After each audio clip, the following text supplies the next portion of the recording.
Assalamualaikum warahmatullahi wabarakatuh. Bismillahirrahmanirrahim. Alhamdulillahi rabbil alamin. Allahumma salli wa sallim wa barik wa karrim ala nabiyyina Muhammadin wa ala alihi wa ashabihi ajma'in. Subhanaka la ilma lana illa ma 'allamtana innaka antal alimul hakim. Nawaina at-ta'allum wat-ta'lim ibtigha'a mardatillah wa qurbihi wa thawabihi subhanahu wa ta'ala.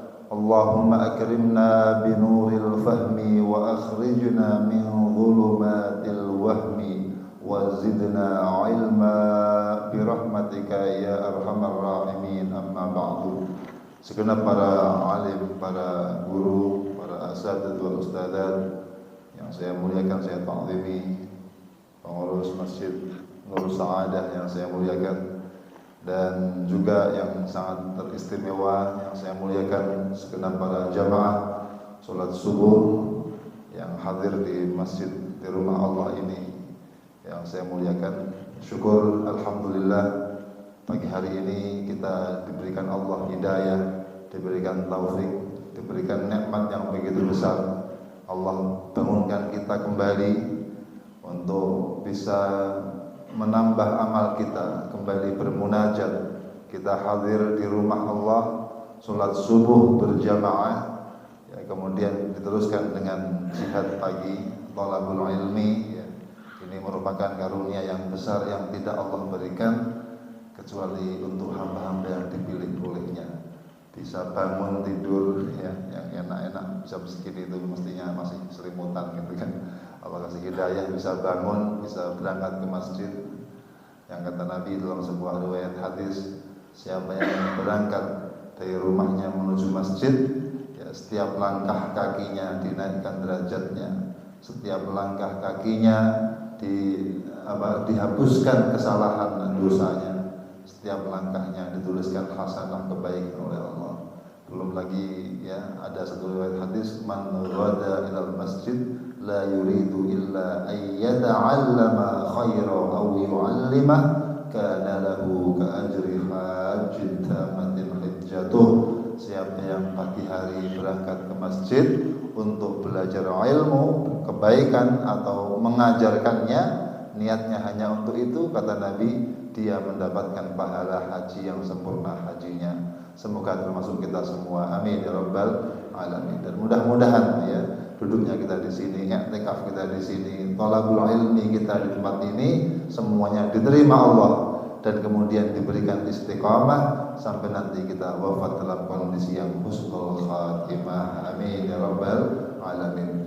Salawat dan salam semoga tercurah untuk Nabi Agung Muhammad sallallahu alaihi wasallam, untuk keluarga beliau, untuk para sahabatnya, dan mudah-mudahan kita semua ini termasuk orang-orang yang dipilih oleh Allah bisa cinta kepada beliau. Ya, kata Nabi, la yu'minu ahadukum, tidak sempurna iman kalian hatta akuna ahabba ilaihi, sehingga aku, kata Nabi, lebih dia cintai min walidihi, dibanding orang tuanya, wa waladihi, dibanding anaknya, wan nasi ajma'in, dan dibanding semua manusia. Yang lebih kita cintai, yang lebih kita panuti, yang lebih kita teladani, yaitu Nabi kita Muhammad sallallahu alaihi wasallam.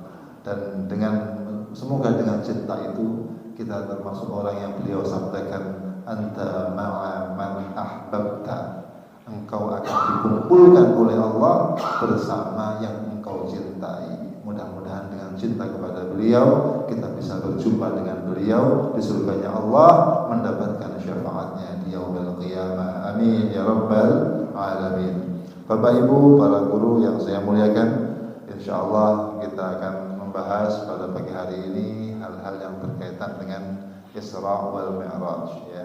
Ini satu anugerah besar, mukjizat, ya, di antara mukjizat yang Allah berikan kepada Nabi kita Muhammad sallallahu alaihi wasallam adalah mukjizat Isra wal Mi'raj, ya. Kapan terjadinya Isra wal Mi'raj?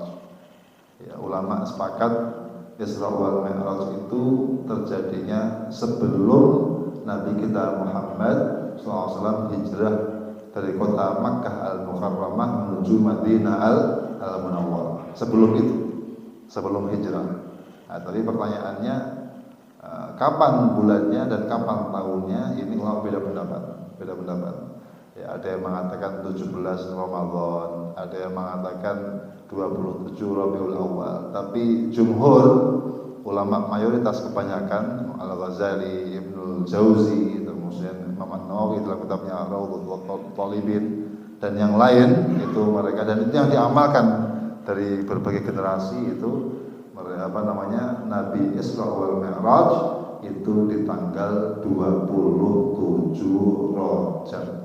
27 Rajab bulan ini, bulan yang Allah berkahi ini, yang Allah muliakan ini, kita di bulan Rajab ya. 27 hari Jumat ya, itu ada hari libur untuk memperingati Isra wal Mi'raj.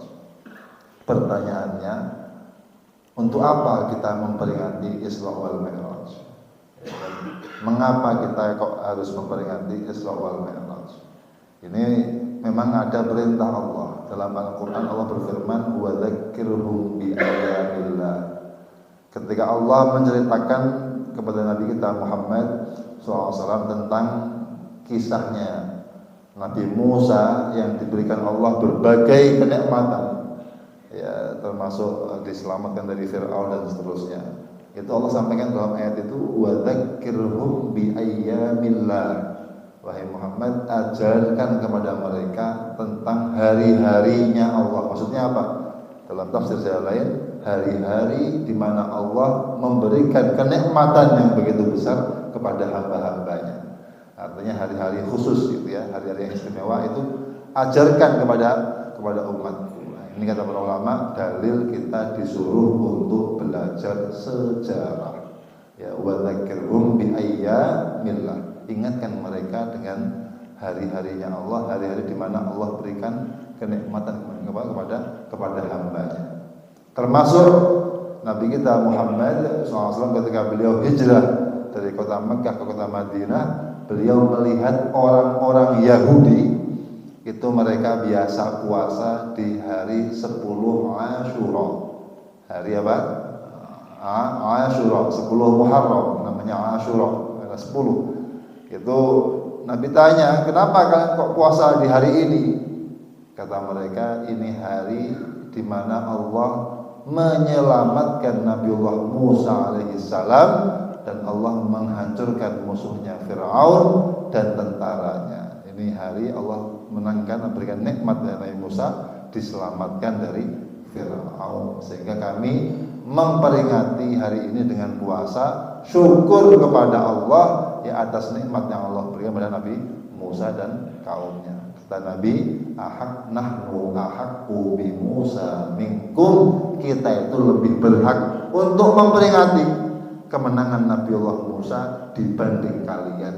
Sama-sama muslim ya kan, sama artinya hanya beliau puasa dan beliau menyuruh sahabat-sahabatnya untuk puasa di hari Asyura atau 10 Muharram. Artinya itu. Kalau hari Nabiullah Musa bisa menembus ya, lautan atas anugerah dari Allah, ya, apalagi hari ketika Nabi bisa menembus ya, 7 lapis langit gitu kan, mendapatkan hadiah nikmat yang luar biasa, sholat 5 waktu. Ini hari yang besar. Makanya wa dzakirhum bi ayyamillah, ingatkan mereka dengan hari-hari itu. Hari-hari yang besar di mana Allah berikan anugerah kenikmatan yang besar kepada hamba-hamba yang dipilih olehnya. Maka di sini kita yaitu karena ini perintah Allah kita kerjakan. Kemudian juga bahkan Nabi di hari beliau lahir ya, ditanya Nabi, ya Rasulullah, kenapa Anda kok puasa hari Senin? Kata beliau, dzaka yaumul wulidtu fi. Sahih Muslim. Ini hari di mana saya dilahirkan di hari itu, yaitu hari Senin, sehingga saya puasa di hari tersebut, syukur kepada Allah. Oleh karenanya para ulama ya, ini kita mengingat kembali bagaimana kisah ya Isra wal Mi'raj tanda syukur kita kepada Allah dan tanda cinta kita kepada Nabi kita Muhammad Sallallahu Alaihi Wasallam. Mungkin ada yang bertanya, Pak Ustadz, kenapa zaman Nabi kok nggak ada Isra Mi'raj? Kan baru sekarang bid'ah. Kan artinya tidak ada apa Isra wal Mi'raj. Para sahabat juga tidak ada merayakan itu, kata para ulama, karena belum diperlukan. Ya. Jadi waktu itu Isra wal Mi'raj masih teriang jelas, ya, diingat jelas oleh para sahabat, sehingga nggak perlu diingatkan kembali tentang kisah tersebut. Makanya kayak tarawih berjamaah zaman Nabi yang belum ada, pembukuan Al-Quran yang belum ada, ya, macam-macam pembukuan hadis, sirah bahkan nabawiyah belum ada, karena masih belum diperlukan. Ya, kemudian berganti zaman, orang sudah mulai kadang lupa dengan sirah nabawiyah, lupa dengan kejadian besar Isra wal Mi'raj, apa sih intinya kisah itu, ya, maka perlu kita ceritakan di hari-hari yang penting tadi, supaya apa? Supaya ingat, wa dzakirhum bi ayyamillah. Dan itu dikerjakan. Saya baca beberapa kitab itu, para salafna saleh dulu, mereka bahkan kalau di malam 27 Rajab itu berbagai negara datang ke Mekah. Mereka sholat, mereka beribadah untuk apa? Syukur kepada Allah di hari itu mendapatkan anugerah sholat 5 waktu. Itu mereka pada beribadah di malam 27 Rajab. Artinya hal-hal yang diamalkan oleh salafuna as-saleh. Baik para guru yang saya muliakan, mengenai kisah Isra wal Mi'raj itu Allah abadikan dalam Al-Quran, dalam firman-Nya Al-Isra ayat 1, Subhanalladzi asra bi'abdihi lailan minal masjidil haram ilal masjidil aqsa alladzi barakna haulahu linuriyahu min ayatina innahu huwas sami'ul basir. Subhanalladzi, maha suci zat, maha suci Allah, alladzi asra, yang telah menjalankan. Jadi yang menjalankan bukan pesawat, ya, bukan kuda, tapi langsung Allah. Subhanalladzi asra bi 'abdihi, dengan hambanya. Mahasidat yang menjalankan apa? Hambanya, yaitu Rasulullah, ya, lailan, di sebagian malam. Bukan al-lail, tapi lailan, pakai tanpa al tanwin. Kalau dalam ilmu nahwu bahasa Arab namanya isim nakirah. Itu maknanya apa? Tidak seluruh malam, hanya sebagian malam. Bahkan dalam beberapa riwayat sirah itu nabawiyah, hadis itu Nabi naik ke Isra wal Mi'raj dengan Jibril, itu tempat beliau kembali, itu tempat istirahatnya masih hangat. Artinya belum dingin, belum lama gitu. Jadi hanya sebagian dari malam, bukan seluruh malam. Lailan minal masjidil haram, berangkatnya dari Masjidil Haram, ilal masjidil aqsa, menuju Masjidil Aqsa, tempat yang sangat jauh. Al-Aqsa artinya sangat jauh, karena memang posisi Masjidil Haram itu sangat jauh dari Al-Aqsa, sangat jauh dari Mekah.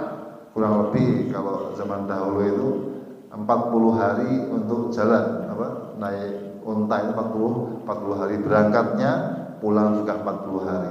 Riwayat yang lain sebulan berangkat, sebulan pulang, jadi 2 bulan. Sangat jauh itu tempatnya, Syam, ya. Dari Masjidil Haram ke Masjid Al-Aqsa, dari masjid ke masjid. Ini kata para ulama, ini pentingnya kita memperhatikan masjid, ya, masjid, ya. Jadi tempat rumah Allah, yang tempat Allah turunkan berbagai rahmatnya di masjid. Makanya kita kalau masuk masjid, doanya apa? Allahumma ftahli abwaba rahmatik, ya. Tadi yang masuk dengan doa ada yang lupa. Allahumma ftahli abwaba rahmatik, minta rahmat, tempat rahmat di masjid ini. Makanya itu juga hikmahnya begitu. Jadi dari masjid ke masjid ini, dan ini masjid khusus, ya. Masjid Masjidil Haram ke Al-Aqsa. Makanya di sini ya kalau kita belum bisa ke sana ya kita paling tidak memakmurkan masjid Allah tadi itu. Karena kata Nabi dalam suatu riwayat, kalau kalian melihat orang yang mondar-mandir ke masjid, fashhadu lahu bi annahu mu'min, saksikan itu orang beriman. Bahkan di antara 7 orang yang dapat naungan Allah di hari kiamat itu, rajulun qalbuhu mu'allaqun bil masajid, laki-laki yang hatinya itu terpaut dengan masjid. Kemanapun perginya, ketika adzan ada masjid mampir, itu kan ada ketergantungan dengan masjid. Ini orang-orang yang istimewa. Tadi Nabi itu diberangkatkan dari mana? Masjidil Haram ke Masjid Al-Aqsa, tempat yang penuh keberkahan. Yang dua-duanya dibangun orang yang sama. Siapa yang bangun itu? Kakek beliau Nabiullah Ibrahim alaihissalam. Nabi Ibrahim itu dulu di Irak lahirnya, kemudian sama Allah diperintahkan pindah hijrah ke Syam. Di Syam bangun masjid, itulah Al-Aqsa ke Palestina. Dari Syam kemudian tempat yang subur, yang makmur, yang penuh berkah. Karena pindahnya ke situ itu karena perintah Allah, tempatnya berkah. Kemudian beliau disuruh pindah lagi ke Masjidil Haram, bangun Ka'bah, tempat yang tandus, tidak ada tumbuhan di situ. Tapi karena ini perintah Allah, beliau kerjakan. Akhirnya apa? Mekah jadi tempat yang penuh keberkahan. Ya, ini itulah beliau yang bangun siapa? Nabiullah Ibrahim alaihissalam. Kalau di Mekah itu 2 orang, ya. Nabi Ismail yang bagian kulinya, ngasih batunya, Nabi Ibrahim yang bagian tukangnya. Baik, ala kulli hal itu tempat. Dan yang kedua, apa hikmahnya itu? Ada ikatan erat ya antara Al-Aqsa dengan Masjidil Haram. Ini perlu jadi nanti kita akan bahas mengenai perhatian kita yang khusus. Bahkan satu kitab saya baca, di antara motivasinya dulu Salahuddin Al-Ayyubi, berani beliau mikir membuat strategi bisa mengambil kembali Al-Aqsa dari salibin. Pesan salib itu ya karena kisah Isra wal Mi'raj. Karena ini tempat yang bersejarah, Allah sebut dalam Al-Quran. Baik, alladzi barakna haulahu, yang mana Al-Aqsa itu tempat yang kami berkahi sekitarnya. Kenapa diberkahi? Kata para ulama, tempat yang subur, tempat yang makmur. Kemudian juga di situ tempat tempatnya para nabi di situ. Banyak makam para anbiya di sekitar lokasi Al-Aqsa, alladzi barakna haulahu. Kenapa Allah ambil Rasulullah yang diberangkatkan dari Mekah menuju Al-Aqsa sampai menghadap Allah? Allah sampaikan, linuriyahu min ayatina, agar Allah ingin memperlihatkan kepada Nabi sebagian tanda-tanda kekuasaannya. Ini kan, innahu huwas sami'ul basir, Allah zat yang maha mendengar, Allah zat yang maha melihat. Walaupun setelah itu orang-orang kafir Quraisy membohongkan, mendustakan, Allah sampaikan Allah maha mendengar, maha melihat apa yang Nabi alami ketika kejadian tersebut. Artinya ini Isra wal Mi'raj itu mukjizat yang Allah berikan untuk Nabi kita Muhammad sallallahu alaihi wasallam. Bapak Ibu, para guru yang saya muliakan, apa kronologinya kok ada hadiah Isra wal Mi'raj? Ini penting. Dulu kita mengetahui Nabi kita itu orang yang paling mulia, betul ya? Yang paling sempurna. Tubuh beliau ya, perawakannya paling sempurna, akhlaknya juga paling sempurna.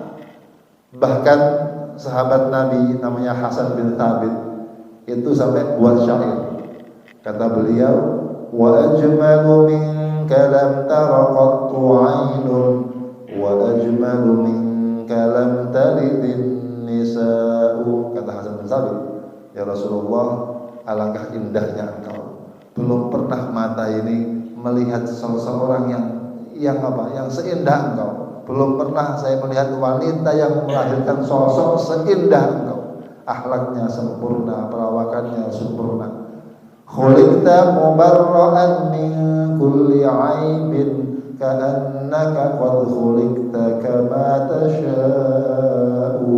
Engkau diciptakan tidak ada aibnya, seolah-olah engkau itu diciptakan semau Anda. Ini perkataannya sahabat Hasan bin Thabit. Itu sempurna. Bahkan Nabi ketika jalan kata Maisarah itu pembantunya siapa? Khadijah, itu awan ikut menaungi pohon-pohon di sekitarnya mengucapkan salam dan seterusnya, mulia. Beliau ketika di Mekah itu dapat julukan yang luar biasa, yang indah, Al-Amin, orang yang terpercaya. Sehingga orang-orang kafir Quraisy kalau menitipkan barang itu di tempatnya Nabi kita Muhammad SAW, karena amanah tidak mungkin hilang, itu Rasulullah itu. Nah, tapi ketika singkat cerita, ketika beliau berusia 40 tahun, Allah berikan wahyu, Iqra bismi rabbikal ladzi khalaq, sampai ya ayyuhal muzammil qum fa'anzir, sampai ayat ya ayyuhal mudaththir dan seterusnya. Nabi disuruh untuk mendakwahkan risalah dari Allah, diangkat sebagai rasul, menyampaikan agama Allah.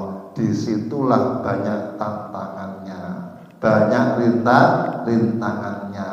Yang dulunya julukannya Al-Amin, orang terpercaya, berubah menjadi sahir, tukang sihir, bahkan majnun, orang gila dan seterusnya. Nabi disebut luar biasa.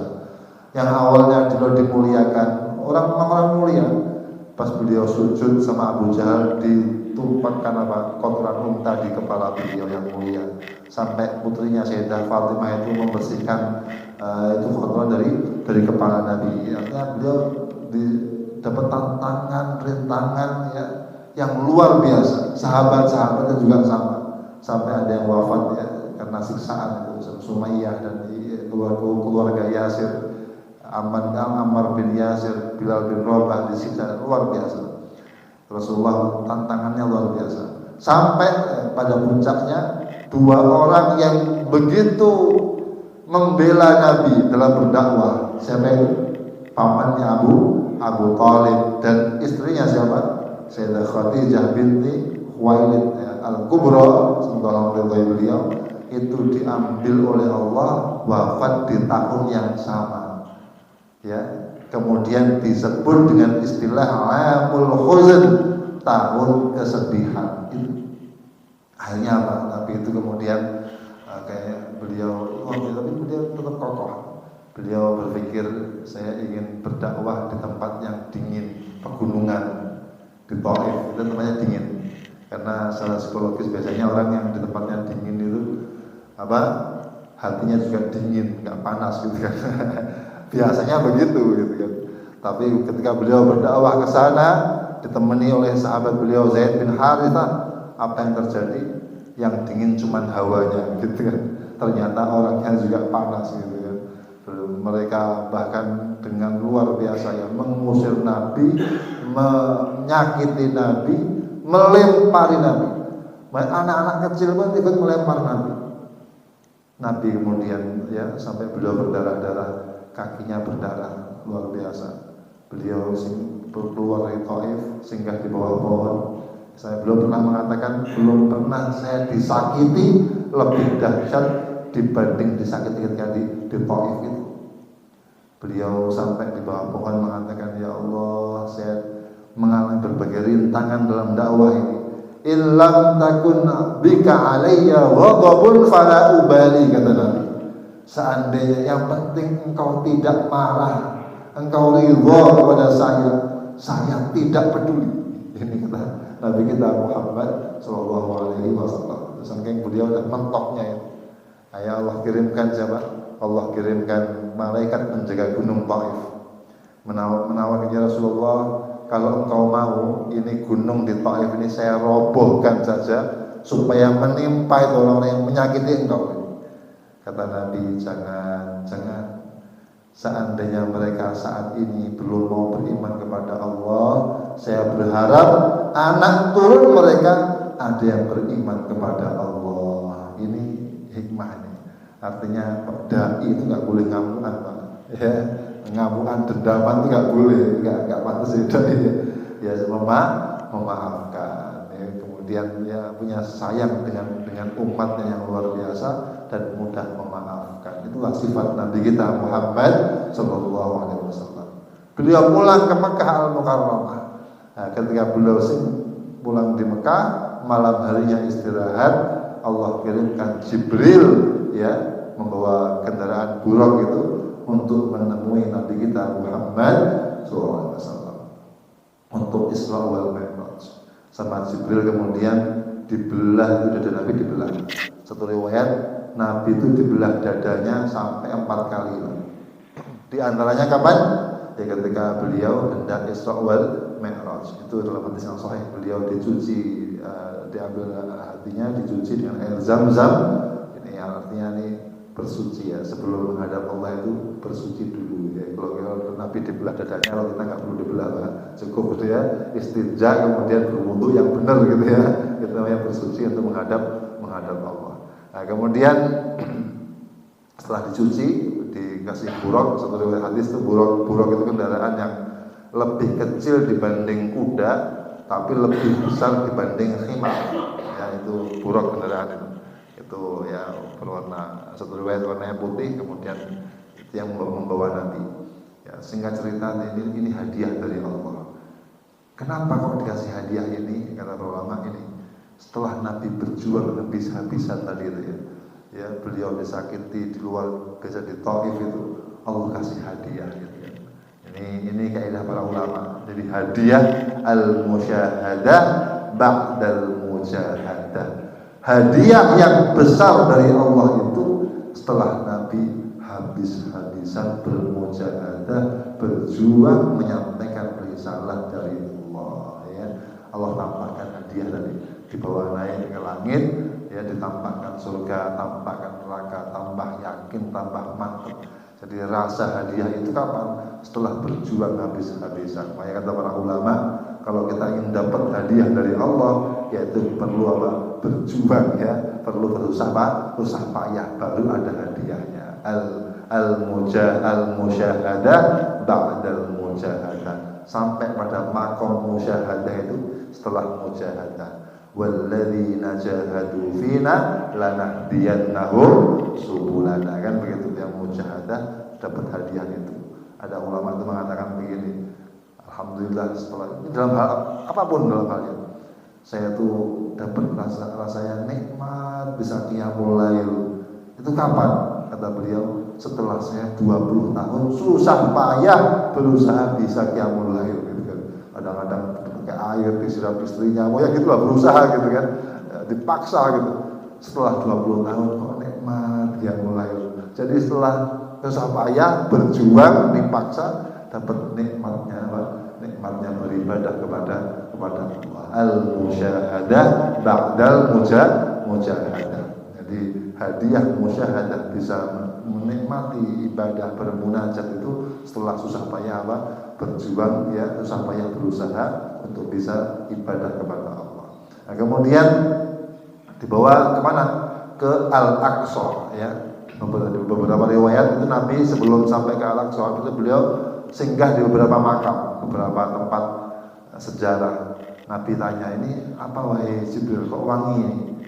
Oh, itu makamnya itu Asia, istrinya Fir'aun yang beriman. Oh, ini Masyitah, tuan sisirnya Fir'aun ya, yang dia itu dimasukkan ke dalam bejana yang begitu panas. Untuk apa? Karena kokoh dengan agamanya. Ini Nabi mengunjungi beberapa tadi tempat makam orang yang soleh sebelumnya. Kemudian di Al-Aqsa Nabi sholat 2 rakaat jadi imamnya 124.000 para nabi dan rasul. Itu beliau jadi imam di situ. Ini apa ini? Kata para ulama, Allah yang menunjukkan bagaimana Nabi itu walaupun lahirnya terakhir, diutusnya terakhir, namun beliau adalah Sayyidul Anbiya wal Mursalin, pemimpin para nabi dan rasul. Ini beliau jadi imam di situ. Semua nabi yang lain itu jadi makmumnya. Kemudian singkat cerita, beliau dibawa ke naik ke langit pertama. Itu Jibril ketika jadi setiap langit itu ada pintunya. Kemudian ada satu riwayat orang beriman itu kalau meninggal dunia itu untuk ke Illiyin itu lewatnya sana ada tangga ke langit di Al-Aqsa itu ada satu riwayat seperti itu. Nah, kemudian ketika hendak masuk langit pertama itu Jibril minta izin. Ya artinya kalau kita ngetok pintu lah begitu ya ke malaikat penjaga langit pertama. Siapa? Ini Jibril bersama Guru Muhammad. Katanya malaikat yang menjaga langit pertama, Abu Inna Muhammad, apakah beliau sudah diutus? Kata Jibril, sudah. Dibukain pintunya. Ini maknanya apa ini? Walaupun Jibril itu ketuanya semua malaikat, tapi beliau kalau mau masuk ke tempat wilayah ya itu minta izin dulu. Ini ada minta izin terlebih dahulu. Nah, kemudian Nabi disambut luar biasa. Ini Allah yang menampakkan, wahai Muhammad, engkau di bumi diusir ya, engkau diberi disakiti, tapi lihat para nabi menyambutmu. Orang-orang di langit itu menyambut Nabi kita Muhammad Sallallahu Alaihi Wasallam. Di langit pertama beliau melihat ada orang itu kalau lihat ke sebelah kanan itu beliau senyum. Ketika lihat sebelah kiri itu beliau menangis. Tanya Nabi, siapa ini wahai Jibril? Itu kakekmu Adam alaihi salam. Kakekmu Adam alaihi salam. Kata Nabi Adam disambut, marhaban bibni as-salih wan nabi as-salih. Kata Nabi Adam, selamat datang anakku yang soleh dan nabi yang soleh. Ini kata sambutan siapa? Nabi Adam alaihi salam. Jadi Nabi Adam itu setiap hari dilihatkan sama Allah, ini loh keturunannya yang soleh. Itu beliau senyum. Pas lihat keturunannya yang disiksa, beliau menangis di Nabi Adam ini. Jadi orang itu itu walaupun kita ini mbahnya sama, kalau amalnya berbeda ya nanti beda juga itu konsekuensinya. Nah, sehingga cerita kemudian Nabi disambut ya, oleh Nabi Adam alaihissalam, kemudian naik ketemu langit kedua sama izin ngetuk pintu, ketemu Nabi Isa dan Nabi Yahya. Nanti kita akan bahas kenapa kalau ketemunya dua Nabi itu ya. Nabi Yahya, Nabi Isa. Apa sambutannya? Kata Nabi Isa, marhaban bi akhi as-salih wan nabi as-salih. Selamat datang saudaraku yang saleh dan nabi yang saleh. Kenapa kok saudaraku? Ini maknanya apa? Semua para nabi itu inti dari ajaran yang beliau sampaikan sama, yaitu apa? Menyembah kepada Allah Subhanahu wa taala. Itu. Yang kedua, semua para anbiya itu ya bersaudara, seperti kita bersaudara, karena Nabi Isa, Nabi Yahya itu kan dari keturunan Nabi Ibrahim juga, dari jalur Ishak kan begitu. Dan Rasulullah dari jalur Ibrahim alaihi salam. Saudara bi akhi as-salih wan nabi as-salih. Di langit ketiga jumpa Nabi Yusuf alaihi salam. Kata Rasulullah, Nabi Yusuf itu gantengnya itu seolah-olah separuh Nabi Adam itu gantengnya diambil Nabi Yusuf. Yang lain ya buat semuanya kita semua ini kan yang separuh yang lain, yang separuh khusus itu Nabi Yusuf. Nabi Adam memang beliau kan buatan surga ya, jadi ya itu ya separuhnya itu diambil Nabi Yusuf alaihi salam. Langit keempat jumpa Nabi Idris. Di langit kelima jumpa Nabi Harun. Di langit keenam jumpa Nabi Musa alaihi salam. Satu riwayat Nabi Musa itu pas jumpa dengan Rasulullah itu nangis. Awal itu langsung nangis. Kenapa nangis? Beliau itu ada rasa iri, tapi irinya ini iri ghibtah. Mayukika wahai Musa, kata Rasulullah setelah nyambut ya, marhaban bi akhi as-salih wan nabi sallallahu sambil nangis. Itu kan kata Nabi, kenapa kamu nangis? Kata Musa, saya tuh iri ya, engkau itu diutus terakhir, tapi engkau umatmu itu paling banyak yang beriman kepada Allah dibanding umatku ya. Itu diiri sama Nabi Musa alaihi salam. Ini ghibtah. Jadi iri dalam kebaikan itu boleh ya. Iri dalam arti apa? Ghibtah. Apa itu ghibtah? Apa bedanya dengan hasad? Kalau hasad, kita itu ingin nikmat yang ada pada orang lain itu hilang. Tanpa kita dapat atau enggak, itu hilang. Itu namanya hasad. Ini enggak boleh, ini dosa ini. Ya kata Nabi, al-hasad ta'kulu hasanat. Hasad ini menghapus semua kebaikan. Sebagaimana api menghapus membakar kayu bakar. Tapi kalau ghibthah ini boleh. Kita ingin agar kita mendapatkan nikmat seperti yang Allah berikan kepada hamba-hamba yang lain, itu boleh. Dalam urusan dunia itu boleh, dalam urusan agama mustahab disunahkan. Aku pengen sukses lah kayak Pak itu, dia punya juragan bakso gitu kan, misalnya gitu kan. Pengen, itu boleh. Tidak tapi kalau hasad ingin nikmat yang ada di orang lain itu hilang, ini yang nggak boleh, ini yang berdosa. Kalau ghibthah ini dalam urusan agama bahkan disunnahkan. Baik, Nabi Musa ghibthah tadi. Kemudian saya cerita jumpa Nabiullah Ibrahim alaihi salam di langit ketujuh, dan kata Nabi yang paling mirip dengan saya itu Nabi Ibrahim. Itu Rasulullah disambut marhaban bil ibni as-salih wan nabi as-salih. Kata Nabi Ibrahim, selamat datang saudaraku yang saleh dan nabi yang saleh. Gitu. Pak Ustaz, kenapa kok bil ibni, selamat datang anakku yang saleh dan nabi yang saleh. Kenapa kok katanya ibni kayak Nabi Adam? Karena Nabi adalah dari anak turunnya siapa? Nabi Ibrahim alaihis salam. Jadi beda kalau yang lain makanya akhi, saudaraku. Nabi Ibrahim, Nabi Adam bil ibni, anakku yang saleh dan nabi yang saleh. Ini keistimewaan Nabi Ibrahim. Nabi Ibrahim itu beliau hampir semua nabi setelah beliau itu, bahkan semua nabi itu dari keturunan siapa? Nabi Allah Ibrahim alaihis salam. Apa rahasianya kok bisa punya anak yang hebat-hebat itu? Kata Nabi Ibrahim itu dalam Quran itu diterangkan, beliau itu kalau disuruh oleh Allah perintah apa saja itu dikerjakan dengan sempurna. Itu Nabi Ibrahim. Wa idzibtala Ibrahim rabbuhu bikalimatin fa'atammahun, ya. Ketika Allah memberikan ujian, perintah itu fa'atammahun sama Nabi Ibrahim disempurnakan. Karena menyempurnakan perintah Allah sampaikan, qala inni ja'iluka lin-nasi imama. Wahai Ibrahim, aku jadikan engkau pemimpin bagi manusia. Ini kata Nabi Ibrahim, beliau pengen qala wa min dzurriyyati, ya Allah, anak turunku juga ya Allah, jadikan aku pemimpin, gitu kan. Makanya semua nabi dari anak turun Nabi Ibrahim. Tapi Allah sampaikan qala la yanalu ahdil zalimin.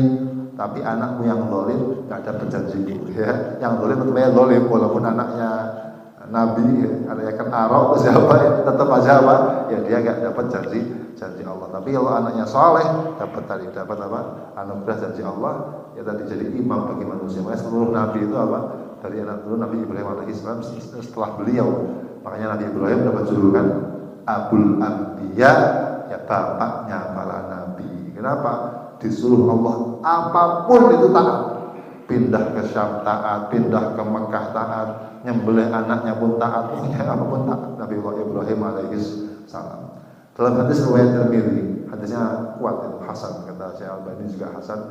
Itu Nabi Ibrahim, kata Rasulullah, laki itu Ibrahim. Saya ketika Isra wal Mi'raj itu jumpa Nabi Ibrahim. Apa kata Nabi Ibrahim? Ya Muhammad uqri, ya, sampaikanlah dari aku salam untuk umatmu. Jadi kita ini dapat salam dari Nabi Ibrahim alaihis salam. Dan sampaikanlah kepada umatmu bahwa surga itu luas tanahnya bagus, airnya jernih, ya kan, bagus, ya kan, hanya kosong, ya kan. Apa tanamannya? Kata Nabi Ibrahim, subhanallah walhamdulillah wa la ilaha illallah wallahu akbar, subhanallah walhamdulillah wa la ilaha illallah wallahu akbar. Itu pesan Nabi Ibrahim untuk kita semua ini ya. Makanya kita sholawat juga kepada Nabi Ibrahim ya. Kama shallaita ala Ibrahim wa ala Ibrahim, karena memang beliau juga menyampaikan salam kepada kita. Baik, Pak Ustaz, kenapa sih ketika Nabi hendak jumpa pada Allah kok harus sowan Nabi Adam, ketemu Nabi Yahya, Nabi Isa, Nabi Yusuf, ya, Nabi Harun, Nabi Idris, kok nggak langsung saja? Ini kata para ulama dan hikmahnya. Tadi kan Nabi ketika di Al-Aqsa jadi imam, ya, jadi imam. Setinggi apapun itu, kita itu jadi setinggi apapun manusia, tidak boleh melupakan jasa para pendahulu. Nah ini, setinggi apapun kita manusia, tidak boleh melupakan jasa para pendahulu. Sehingga tadi kita kalau beragama kadang-kadang kita ini tahu agama dari siapa? Dari ya, guru-guru kita, para ulama kita. Bahkan kita diajari Al-Quran, kalau istighfar nggak boleh sendiri. Rabbana ighfir lana wa li ikhwanina alladzina sabaquna bil iman. Jangan sendirian, nggak boleh lupakan. Ya Allah, ampunilah saya dan para pendahulu saya yang lebih dulu beriman kepada Allah. Kan begitu kan? Nabi juga begitu. Kalau pendahulu itu lebih banyak pengalamannya gitu kan. Minta sowan dulu. Ya, jadi kita makanya dalam keilmuan Islam itu ada namanya sanad, silsilah. Dapat ilmu dari siapa? Dari guru saya fulan. Saya terus lagi fulan lagi sampai nanti kita Muhammad sallallahu alaihi wasallam. Ada silsilah keilmuan ya, itu semua didoakan semua. Jadi itu nggak boleh melupakan para pendahulu. Kemudian singkat cerita Nabi kemudian menghadap Allah ya, dengan Jibril sampai di tempat yang Jibril pun tidak bisa naik di tempat itu. Ya, Nabi sendirian. Beliau memuji Allah, ya memuji Allah. Ya, ini makom yang luar biasa ini. Ya, bisa menghadap Allah, kemudian bisa berbicara dengan Allah, gitu kan? Ya, kalau Nabiullah Musa, ya Nabi Musa itu pernah, ya Allah, Rabbi inni anzur ilaika, ya Allah, aku ingin melihatmu, kan gitu kan? Kata Allah, lan tarani, walakin anzur ilal jabali, fa in istaqarra makanahu fasawfa tarani, kan begitu. Gak mungkin kau bisa melihat aku, hai Musa. Makanya beliau hanya kalimullah, hanya bisa berbicara dengan Allah. Tapi kalau melihat tidak. Kata Allah, lihat ke gunung itu. Kalau gunung masih di tempatnya, kau bisa melihat aku itu. Falamma tajalla rabbuhu lil jabali ja'alahu dakka wa kharra Musa sha'iqa. Ketika Allah tampakkan cahayanya ke gunung, hancur ke gunung, beliau terpental pingsan, gitu kan? Itu Nabi Musa. Tapi Rasulullah dapat anugerah Allah, bisa ketemu Allah dan bisa berbicara dengan Allah. Rasulullah dalam satu riwayat itu mengatakan begini dalam kitab Kasyifah itu, beliau memuji Allah, at-tahiyyatu lillah, beliau memuji Allah. Ya, kemuliaan milik Allah. Riwayat yang lain, at-tahiyyatu mubarakatus wa thayyibatu lillah. Kata Allah dijawab, assalamu alayka ayyuhan nabi.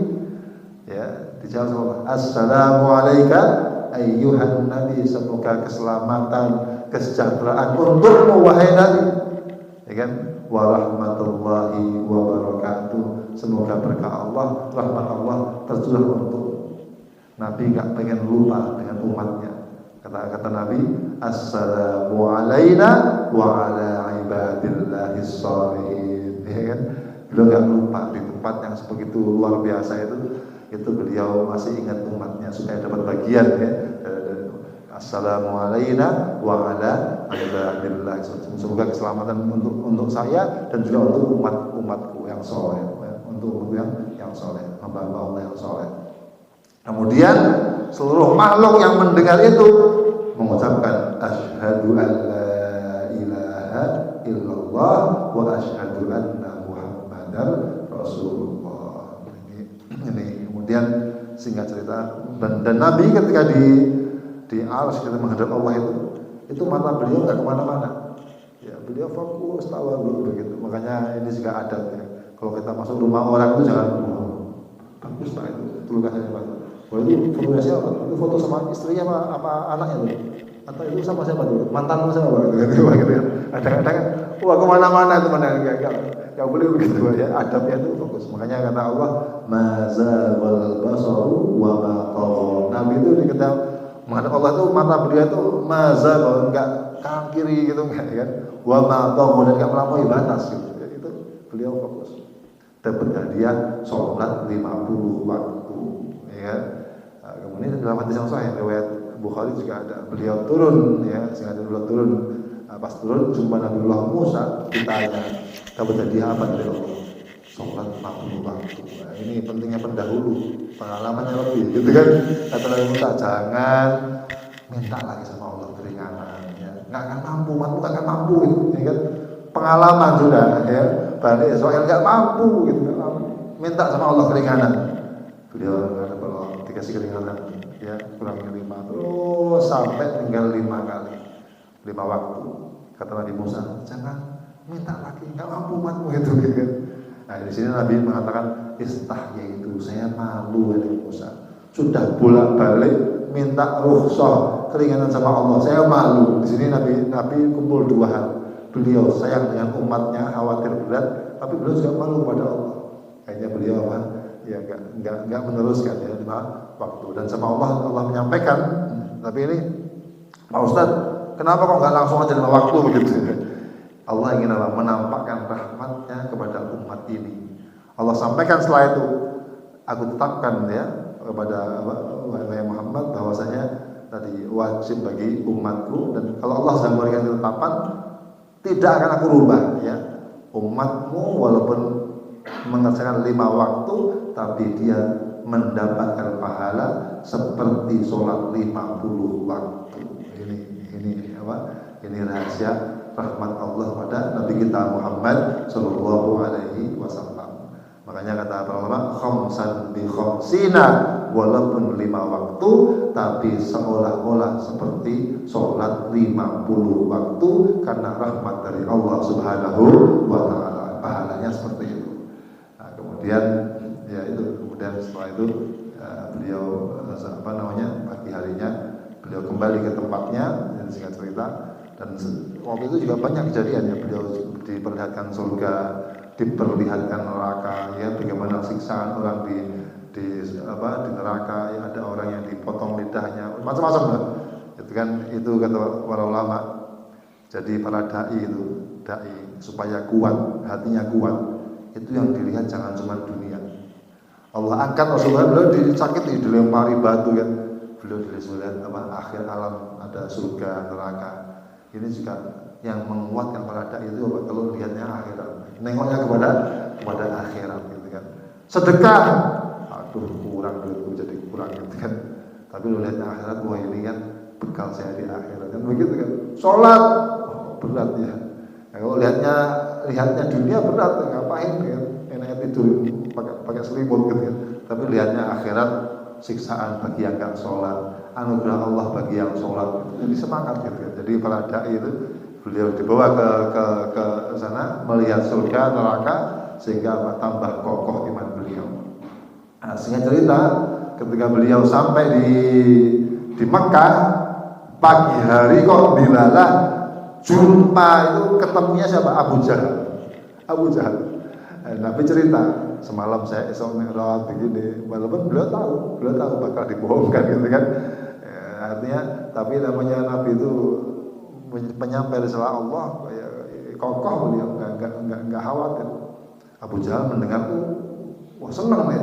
Wah ini kesempatan ini untuk mengelak Nabi. Kata Abu Jahal, Muhammad, kalau saya kumpulkan orang-orang ini, mau cerita yang sama kayak gitu? Iya, saya akan cerita yang sama. Wah senang Abu Jahal, dikumpulin semuanya. Ayo orang-orang Quraisy, berniam di mana? Kumpul, semua kumpul. Keliling Abu Jahal itu. Jadi dikumpulin semua orang-orang. Nah ini saudara mau cerita ini. Nabi kemudian cerita. Ya, semalam habis dari Al-Aqsa diketawain sama orang-orang kafir Quraisy, diketawain dulu. Kita aja berangkat ke sana itu sebulan jalan, sebulan pulang. Kok Anda mengatakan ya semalam, bahkan nggak nyampe semalam. Kemudian ada beberapa orang yang dia itu sudah pernah ke Al-Aqsa, pengen tanya, ya Rasulullah, Muhammad, coba sifati pada kami, ceritakan Al-Aqsa itu kayak apa bentuknya. Nabi kan ketika datang nggak pikir begitu, ya kan? Nggak pikir lihat tiangnya, nggak pikir lihat begitu, ya kan? Tapi Allah tampakkan ini, ya. Jadi dai itu karena Allah itu ditolong sama Allah, itu seolah-olah kayak apa? Masjid Al-Aqsa itu kayak di depan beliau, gitu. Beliau sifati semua persis seperti kata mereka yang sudah pernah. Oh sama ya, apa yang disampaikan Nabi itu. Memang begitu bentuknya Al-Aqsa itu. Kemudian setelah itu berapa tiangnya Nabi besar. Nah, kemudian tapi yang lain-lain tetap mendustakan. Nah di sinilah Abu Bakar itu didatangi oleh orang kafir. Abu Bakar, sudah kamu mendengar itu saudara teman kamu itu cerita begini. Cerita apa? Ya habis besok Mi'raj, kata Abu Bakar, saya percaya. Bahkan kalau beliau cerita lebih dari itu, saya juga percaya. Nah, ini imannya siapa? Abu Bakar. Namanya beliau dapat gelar As-Siddiq. Beliau juga dermawan, tapi ini ketika beliau mempercayai itu semua gelarnya hilang. Jadi As-Siddiq orang yang sangat kokoh imannya. Jadi ini pelajaran juga kita ini apa? Kalau kita beragama ini akal itu kadang-kadang nggak nyampe. Akal digunakan untuk apa? Mencari hikmah dari perintah Allah. Ini boleh. Jadi kita disuruh. Kenapa Ustaz? Yang kentut yang bagian belakang kok wudu yang basuh wajahnya itu sudah kadang-kadang nggak masuk akal. Tapi itu perintah Allah. Ya kan? Wa kullu ma jaa bihi rasulu fa haqquhu taslimu wal qabulu. Semua yang datang dari Nabi, dari Allah, kita sebagai umat Islam wajib menerima, wajib percaya. Sudah itu kewajiban kita beriman. Baik, itu beberapa hal tadi. Kemudian di pagi harinya Nabi diajari Jibril tentang sholat. Awalnya kan sholat cuma 2 kali, pagi 2 rakaat, sore 2 rakaat. Ini kayak Nabi Ibrahim. Kemudian sama Jibril diajari 5 waktu, kapan aja. Itu di hari pertama Jibril sholat di awal waktu, hari kedua Jibril sholat di akhir waktu. Kemudian kata Jibril, ya waktunya sholat itu ya di antara 2 hari kemarin yang saya ajarkan seperti itu, praktis, fikih praktis gitu ya. Jadi nggak perlu waktu sholat ya itu perlu juga ya, tapi ini lama. Tapi langsung sini 2 hari diajari praktek langsung tahu waktunya subuh jam segini, ya kan. Kemudian subuh waktunya ini, zuhur ini. Jadi di awal waktu, yang kedua di akhir waktu. Dan Nabi juga mengajari sahabatnya bagaimana sholat. Simpel. Shollu kama ra'aitumuni usolli. Kamu sholat, lihat saya praktek langsung jadi, gitu kan ya. Langsung jadi. Jadi simpel. Baik, ada yang mau ditambahkan? Silakan mengenai kisah Isra wal Mi'raj ini, bagaimana hikmah-hikmah yang bisa kita ambil tadi ya, bahwasanya Nabi begitu berjuang ya, luar biasa. Beliau dapat banyak rintangan, tapi kemudian dapat hadiah dari Allah karena sabarnya, karena perjuangan beliau, Nabi kita Muhammad Sallallahu Alaihi Wasallam. Baik, ada yang mau ditambahkan atau ditanyakan? Silakan.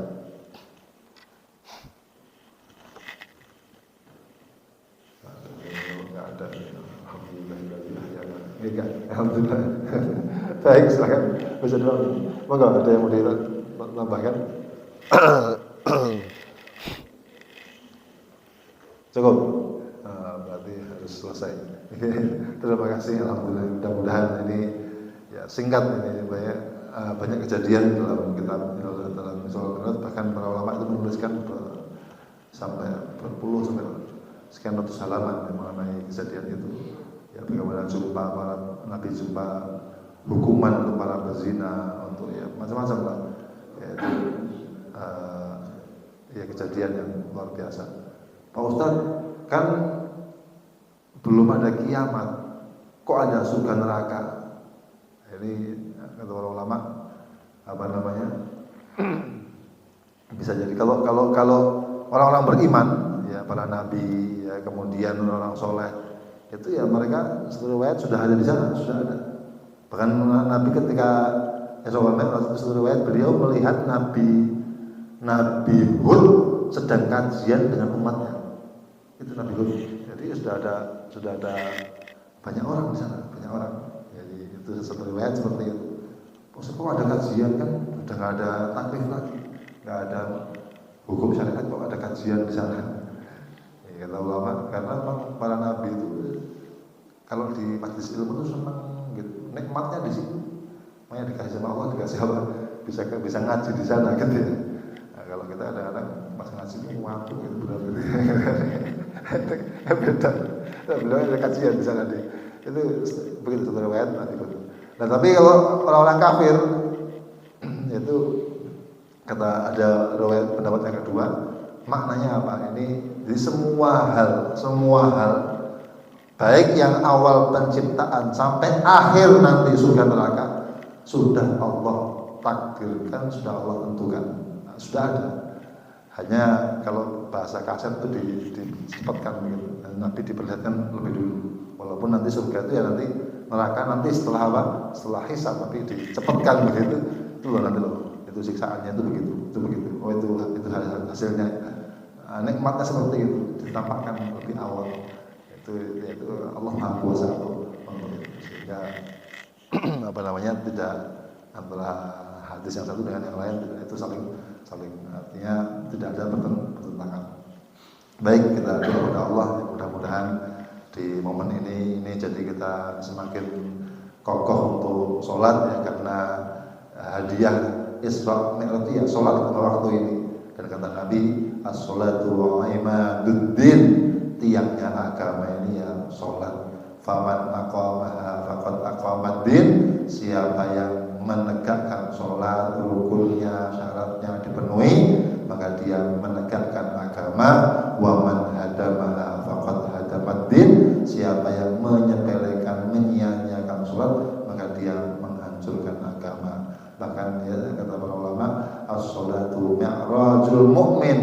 Kalau Nabi menghadap Allah langsung ya, tadi kalau kita orang-orang beriman itu menghadap Allah dengan sholat. Mi'rajul mu'min, mi'rajnya orang beriman dengan sholat. Makanya Nabi kalau ada hal-hal ya, beliau sedang ada kesulitan apa, segera beliau itu sholat. Bahkan beliau mengatakan sejuknya hatiku ketika dalam sholat. Jadi itulah orang-orang berimannya, nikmatnya ketika sedang sholat. Semoga kita bisa diberikan Allah anugerah seperti itu ya. Amin.